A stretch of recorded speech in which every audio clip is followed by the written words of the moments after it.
자, 안녕하세요. 네. 자, 우리 문제 풀어보겠습니다. 자, 51번 할 차례 맞나요? 응?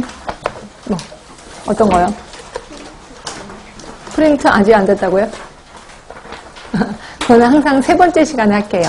프린트 것 쪽은. 그래서 바로 책으로 들어가겠습니다. 자, 51번 할 차례 맞죠? 네, 들어가겠습니다. 자, 보건정책 참여자 중에서 비공식적 정책 참여자. 이게 정책에 대해서는 슬슬 문제가 나올 거예요. 그래서 모른 척 하지 마시고 하긴 하셔야 돼. 자, 정책 참여자는 크게 둘로 나뉘죠. 공식적인 참여자, 비공식적 참여자. 자, 이런 것들은 감으로 잡으셔야 돼. 외우기도 그렇고. 일단 국회 당연히 공식입니다. 네, 언론기관. 비공식이죠. 비공식. 대통령 공식이고 사법부도 공식이에요.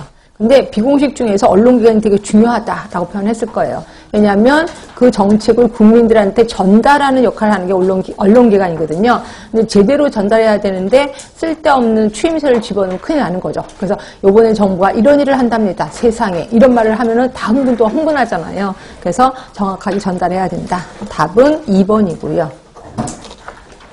자, 요거 잠깐만 유인물, 그쵸, 유인물을 써놓긴 했네요. 하도 보시면 될 것 같아요. 제가 유인물 써놓은 거는 그냥 보시면 돼요. 그쵸? 그렇게 해서 넘어갈게요. 자, 52번입니다.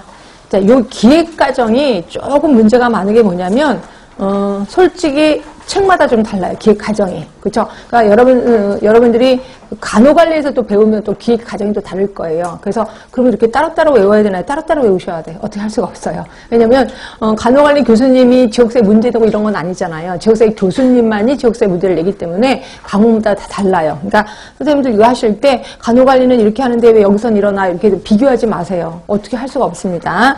그래서 이거는 우리 책에 있는 그대로의 과정이라고 생각하시면 기획 과정 뭘 썼냐면 맨 처음에 뭘 썼냐면 전제 조건의 사정이 먼저였었습니다. 그래서 전제 조건의 사정이라는 건 뭐였었냐면 과연 이거를 기획하는 게 맞아? 기획 못하는 거 아니야? 라고 이제 기획이 할 수 있는지 없는지 그리고 어느 부서가 이 기획을 할 건지 부서까지도 정합니다. 이게 전제 조건의 사정이고 자 그래서 그 부서가 정해졌다면 그 부서가 현황 분석을 해야 되겠죠. 말 그대로 사정을 하는 겁니다.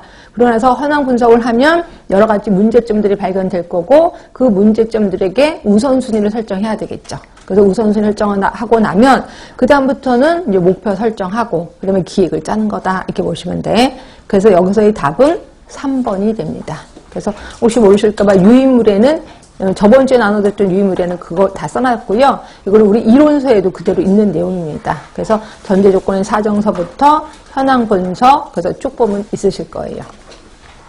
그래서 지역사회 할 때는 이런 식으로 순서를 할 수밖에 없습니다. 우리 지역사회 책에 이렇게 나와 있기 때문에. 그 다음에 53번이에요. 자, 신종 인플루엔자가 유행하고 있을 때 많은 사람들은 이 질병에 걸리지 않을 거라거나 걸려도 좀 더 가볍게 치를 수 있으리라고 인지해서 예방접종을 받았대요. 자, 그러면 이거 HPM 모형? 맞나? HPM? 예, HPM 모형에서 어느 요인에 해당돼요? HPM도 괜찮고 HPM도 마찬가지 괜찮을 것 같긴 한데 자, 어떤 걸까요? 인지된 이익이죠. 인지된 이익. 그러니까 여기서는 답은 예, 편익성 인지죠. 답은 1번. 그래서 단어를 어떻게 바꾸든지 예, 감은 잡히셔야 됩니다. 답은 1번. 자, 54번. 이것도 좀 그렇게 어려운 건 아니에요. 자, 맥스 대응 전략이야. 자, 맥스니까 너도 좋고 나도 좋고. 그쵸? 그러니까 다 상태가 좋은 거야. 뭘까요? SO 전략. 답은 1번인 거고요. 저번 주에 연습했으니까 넘어갑니다. 자, 55번이에요. 효과적인 지역사회 개발 사업을 위해서 지역사회 참여를 유도해야 된다. 맞죠? 성공하려면 지역사회 주민이 참여를 해야 돼요.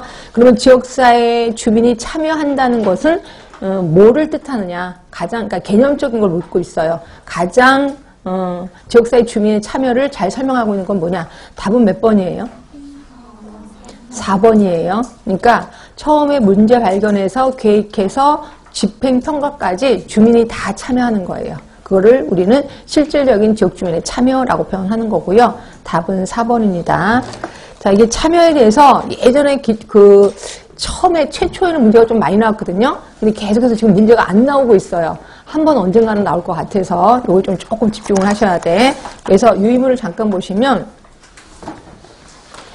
자, 안스테인의 참여 단계에서 요새 보니까 지역세체 요 내용이 계속 들어가 있어서 좀 신경을 쓰셔야 돼. 크게 단계가 있는데 3단계로 나눠놨어요. 비참여 단계. 그 다음에 두 번째가 형식적 참여 단계. 자, 그 다음이 주민 권력 단계. 그래서 크게 3개로 나눠놨고요. 비참여 단계 안에는 조작, 치료가 있어요. 좀 단어가 낯설 거예요. 자, 조작이라는 거는 PR로 참여를 왜곡하게 된다. 주민교육, 뭐 등등등, 그러니까 교육을 시키는 거예요. 계몽, 뭐 이런 걸 시키는 걸 조작이라고 하는 거고요. 그러니까 조작한다, 뭐 이렇게 생각하시면 되고. 그 다음에 치료라는 거는 참여자를 치료의 수용자로서 제한시키는 거죠.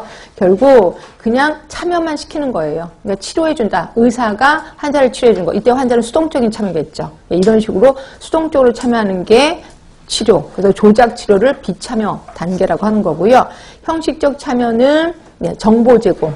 자, 일반적인 정보 제공을 강조하나 피드백에 대한 통로가 없어. 결국 답은 받지 않겠다. 질문은 받지 않겠다. 이게 이제 정보 제공이고, 그다음에 상담. 이게 이제 공청회, 집회 이런 걸 하는 거고요. 그다음에 완화는 주민들에게 조언을 할 기회를 주는 거예요. 그렇죠? 그리고 기획을 하도록 허용도 해주는 게 완화. 여기서부터는 약간 주민들이 자기의 소리를 좀 낼 수가 있는 거죠. 그 다음에 이제 주민 권력의 단계. 이게 이제 실질적인 참여라고 보시면